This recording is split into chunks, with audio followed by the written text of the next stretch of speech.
தெய்வமே கந்தனுக்கு மூத்தோனே மூஷிக வாகனனே மூலப்பொருளோனே ஸ்கந்த குரு கவச்சத்தை கலிதோஷம் நீங்கிடவே திருவடியின் திருவருளால் செப்புகிறேன் காத்தருள்வாய்.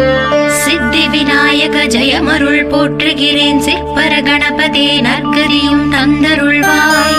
கணபதி தாளினையே கருத்தினில் வைத்திட்டேன் அச்சம் தீர்த்தென்னை ரட்சித்திடுவீரே. ஸ்கந்தாச்சரணம் ஸ்கந்தாச்சரணம் சரவண பவ குஹாச்சரணம் சரணம் குரு குஹாச்சரணம் குரு பராச்சரணம் சரணம் அடைந்திட்டே ஸ்கந்தாச்சரணம். தரைத்தானறிந்த நான் தன்மயமாகிடவே ஸ்கந்தகிரி குருநாதா தந்திடுவே ஞானமுமே. தத்தகிரி குருநாதா வந்திடுவீர் வந்திடுவீர் அவதூத சத்குருவாய் ஆண்டவனே வந்திடுவீர்.